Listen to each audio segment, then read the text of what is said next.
नमस्कार मंडळी. मराठी भूतांच्या गोष्टी या युट्यूब चॅनलवर आपलं स्वागत. आजच्या आपल्या कथेचा विषय आहे पुलाजवळची बाई.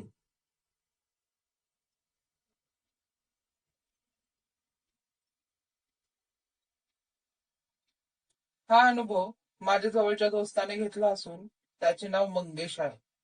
ही घटना सुमारे 5 वर्षापूर्वी त्याच्यासोबत घडली. मित्रांनो, खर तर रात्रीच्या वेळी जास्त चमचमीत आणि तळलेले पदार्थ खाऊन शहराच्या बाहेर गेल्यावर काय अनुभव येतो त्याबद्दल हे एक उत्तम उदाहरण दाखला आहे.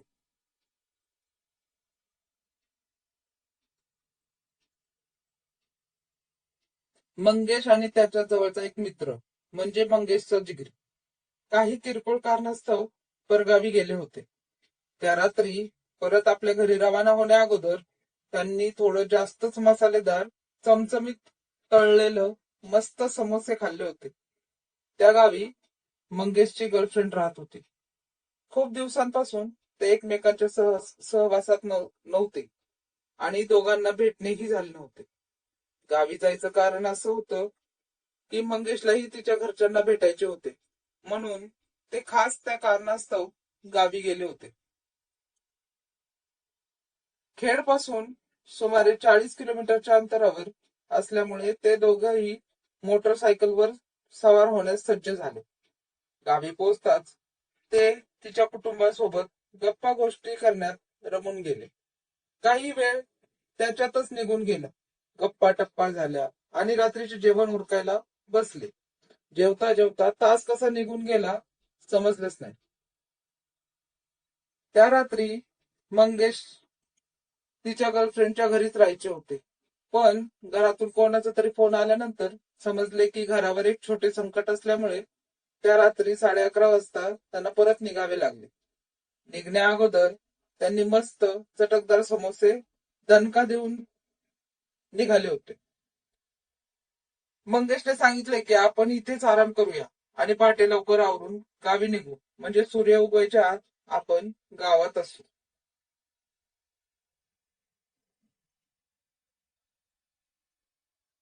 पण मंगेशच्या त्या हट्टी स्वभावामुळे त्यांना रात्रीच निघावे लागले. गाडी मंगेश चालवत होता आणि वैभव मागे बसला होता. निवांत मोबाईल चालत बसला होता. लवकर घरी पोहोचायच्या नादात मेन रोड सोडून त्यांनी गाडी शॉर्टकटनं घेतली. त्या रस्त्यावरून ते निघाले होते.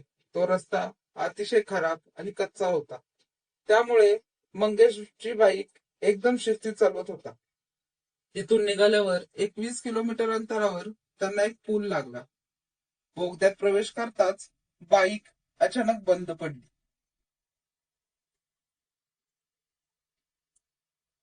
त्यांनी बाईक स्टँडवर लावली आणि नेमके काय झाले बाईकला ते पाहण्यासाठी खाली उतरले.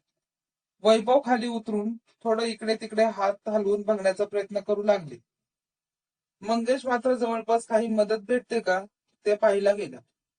तितक्यात प्रसादची नजर पुलाच्या खालच्या दिशेने गेली. त्याला त्या पुलाशेजारी एक बाई झोका घेताना दिसली. त्याला तो काय प्रकार आहे तेच समजेना. तेवढ्यात त्याने जे काही पाहिलं ते वैभवला दाखवले. ते दोघं आता हा प्रकार पाहून खूप घाबरले होते.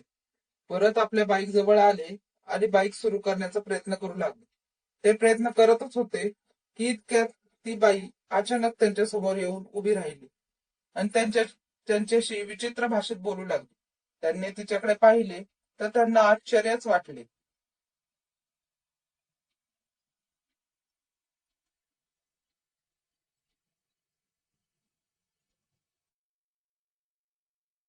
त्या बाईच्या एका हाताचा संपूर्ण हाडाचा सापळा बनला होता.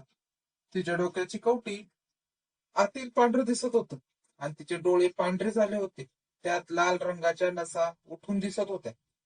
तिच्या डोक्यातून कानातून रक्त वाहत होतं आणि त्या बाईचे पाय विरुद्ध दिशेने होते. हे सर्व दृश्य पाहून तर पायाखालची जमीनच सरकली.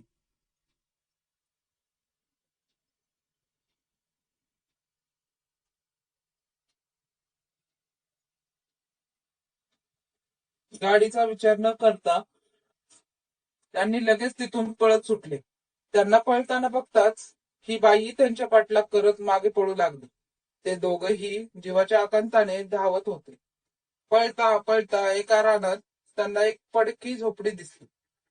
दिसताच ते दोघं त्या दिशेने पळ घेतला आणि मदतीसाठी त्या झोपडीकडे धावू लागले. दरवाजाजवळ जाताच क्षणाचा विचार न करता दोघ जण जोर जोरात दरवाजा आदळू लागले. तितक्यात दरवाजा उघडला आणि समोर म्हातारी वयस्कर आजीबाई आमच्या समोर आली. आम्हाला त्या अवस्थेत बघून त्यांनी आम्हाला लगेचच आत घेतलं. तेव्हा आमच्या सोबत घडलेली घटना आम्ही त्यांना सांगितली. हे सर्व ऐकताच आजींनी आत देव्हाऱ्यात ठेवलेला अंगारा आणला आणि आम्हाला लावला आणि आम्ही शांत झोपी गेलो. सकाळी जेव्हा त्याच रस्त्याने घरी सवार व्हायला लागलो तेव्हा त्याच पुलाजवळ गर्दी जमली होती.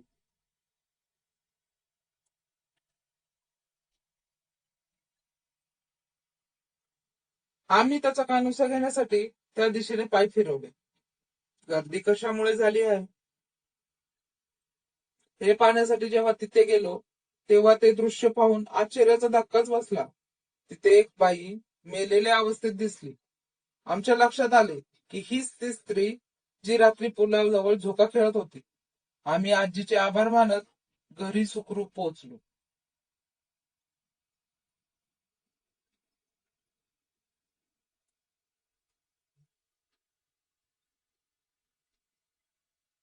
धन्यवाद.